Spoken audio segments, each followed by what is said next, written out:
तर सर्व IPL प्रेमींचे आपल्या चॅनलमध्ये सहर्ष स्वागत आहे मित्रांनो. आपण बघितलं असेल तर IPLचा रणसंग्राम आणि त्याचा कार्यक्रम आहे तो मित्रांनो टप्प्यात आला मित्रांनो. कारण आपण बघितलं असेल तर कोणत्या ज्या 3 टीम्स आहेत त्या प्लेऑफ मध्ये पोहोचणार हे खूप पाहण्यासारखं आहे. कारण इंटरेस्टिंग मॅचेस आहेत मित्रांनो.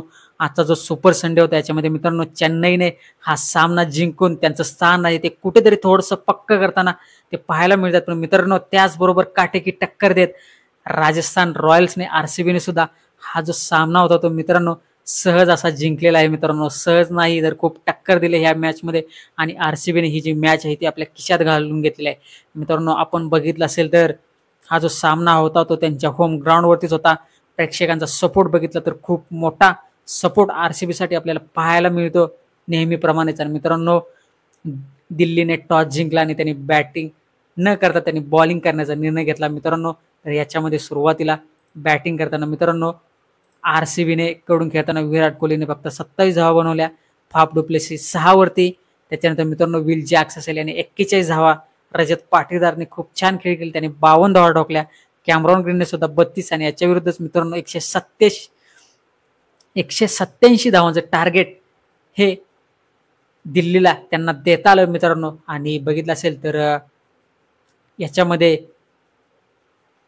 कुलदीप यादवने 1 विकेट घेतल्या, खलील अहमद पुन्हा एकदा छान बॉलिंग त्याने सुद्धा 2 विकेट घेतल्या, मुकेश कुमार 1, ईशांत शर्मा 1 आणि रशिक सलाम याने सुद्धा 2 विकेट्स घेतल्या. आणि याच्या जोरावरतीच मित्रांनो 187 पर्यंत RCBला फक्त मजल मारता आली. पण मित्रांनो त्याच्या बदल्यामध्ये जेव्हा दिल्लीची टीम मैदानात उतरली तेव्हा मित्रांनो RCBचे जे बॉलर होते त्यांच्या आगामध्ये खूप छान पद्धतीने एक वारं शिरला आणि मित्रांनो धडाधड खूप छान पद्धतीने बॉलिंग आपल्याला पाहायला मिळाली. याच्यामध्ये मित्रांनो बघितलं असेल तर स्वप्नील सिंगने याने पहिलाच झटका दिला, डेव्हिड वॉर्नरला याने बाद केला. आणि त्याच्यानंतर मित्रांनो बघितलं असेल तर यश दयाल असेल, लॉकी फर्ग्युसन असेल, मोहम्मद सिराज असेल, कॅमरॉन ग्रीन यांनी खूप छान पद्धतीने बॉलिंग केली. आणि मित्रांनो 140 धावांवरती RCBचा जो संघ होता तो त्यांनी पूर्ण चितपाड केला मित्रांनो. आणि हे जे 2 पॉईंट महत्वपूर्ण 2 पॉईंट होते ते RCBने मिळवलेले आहेत. आणि मित्रांनो जर गणित बघितलं तर RCB आता 5व्या क्रमांकावरती आहे मित्रांनो. खूप छान पद्धतीने RCBचा जर शेवटचा जर सामना बघितला मित्रांनो तर RCBचा शेवटचा सामना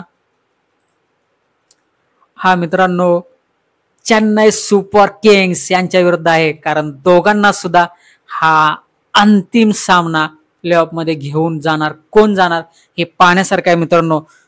तर मित्रांनो व्हिडिओ आवडला असेल तर नक्की लाईक करा, शेअर करा आणि आपल्या चॅनलला सबस्क्राईब करायला विसरू नका. आणि मित्रांनो तुम्ही कोणत्या टीमचे चाहते आहात हे सुद्धा कमेंट करून सांगा मित्रांनो. तर लवकरच भेटू आपण नेक्स्ट व्हिडिओ. तोपर्यंत जय हिंद, जय महाराष्ट्र.